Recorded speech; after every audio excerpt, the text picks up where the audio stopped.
नमस्कार दोस्तों, ये बात मेरे शादी की है। मैं अपनी होने वाली बीवी मानसी के बगल में हवन के पास था। मानसी का चेहरा घूंघट में था, पर उसके पास से चंदन की खुशबू के बजाय पुरानी मांस और गीली मिट्टी की ऐसी बदबू आ रही थी कि मेरा दम घुटने लगा। मैंने धीरे से गुरुजी के कान में कहा, गुरुजी, क्या आपको भी यह महसूस हो रहा है? इसके पास से बहुत गंदी महक आ रही है।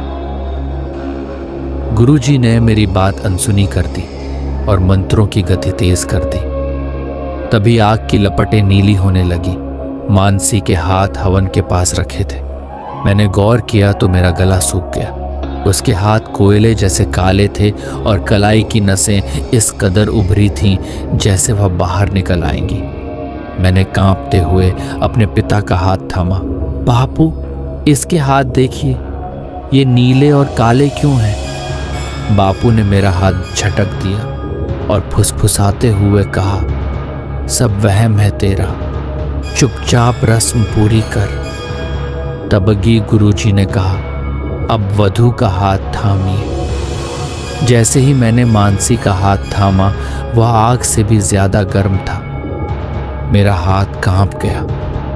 अचानक मेरा रुमाल नीचे गिरा और उसे लेने के लिए जैसे ही मैं झुका, मेरी चीख निकल गई। मानसी के पैर सीधे नहीं थे, उसके पंजे पीछे की तरफ थे और नाखून जमीन में धंसे थे।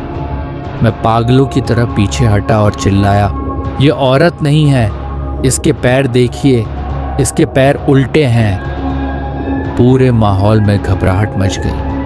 गुरुजी ने झोले से कुछ भस्म निकालकर मानसी पर फेंकी। मानसी का शरीर झटके खाने लगा और वह हवा में 4 फीट ऊपर गई। उसका घूंघट हटा तो वहां मानसी नहीं, बल्कि एक विभत्स चेहरा था जिसकी आंखें पूरी तरह सफेद थीं। वह एक ऐसी भयानक आवाज में हंसी जिससे माहौल बदल गया। गुरुजी ने मंत्रों का जाल बुना और किसी तरह उस साये को शांत किया। मानसी बेसुध होकर गिर गई। मैंने उसके पिता को खींचकर पूछा, क्या धोखा दिया आपने हमें? ये क्या बला है? उसके पिता रोते हुए बोले, बेटा, मानसी कुछ साल पहले उस पुराने वीरान पीपल वाले स्थान पर गई थी। तब से ही उसके शरीर में यह चीज बस गई है। हमें लगा शादी के मंत्रों से वह भाग जाएगी। शादी टूट गई। हम सब जान बचाकर अपने घर वापस आ गए। महीनों बीत गए। मैंने अपनी जिंदगी फिर से शुरू की और दूसरी जगह मेरी शादी तय हो गई। आज मेरी नई पत्नी सीमा के साथ मेरी पहली रात है। सीमा कमरे में सोई थी। मैंने सुकून की सांस ली कि चलो उस पुरानी घटना से पीछा छूटा। मैंने मुस्कुराते हुए सीमा के पास जाकर कहा, आज मैं बहुत खुश हूं कि तुम मेरी जिंदगी में आई। सीमा ने कोई जवाब नहीं दिया। मैंने धीरे से उसका घूंघट हटाया। अंदर सीमा का ही चेहरा था, वही सुंदर और मासूम। मैंने चैन की सांस ली और उसके पैर छूने के लिए नीचे झुका। उसके पैर बिल्कुल सीधे थे। सीमा ने मेरी आंखों में देखते हुए मुस्कान दी और बोला, पैर तो सीधे हैं अर्जुन, लेकिन क्या तुमने मेरी नसें देखी? उसने अपनी कलाई मेरी तरफ की और देखते ही देखते उसकी नीली नसें सांप की तरह रेंगने लगीं और उसका हाथ काला था।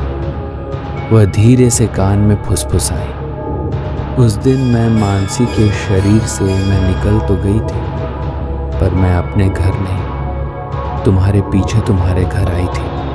बस एक नए शरीर का इंतजार था। जिस स्त्री से अर्जुन ने अभी शादी की, वह कोई अजनबी नहीं बल्कि उसी प्रेत आत्मा का नया शिकार थी, जिसने अर्जुन को पाने के लिए खुद ही सीमा के परिवार को खत्म कर उसका रूप धरा था। तो दोस्तों, ये थी आज की कहानी। अब मिलेंगे कुछ दिनों बाद एक नई स्टोरी के साथ। तब तक के लिए शुक्रिया।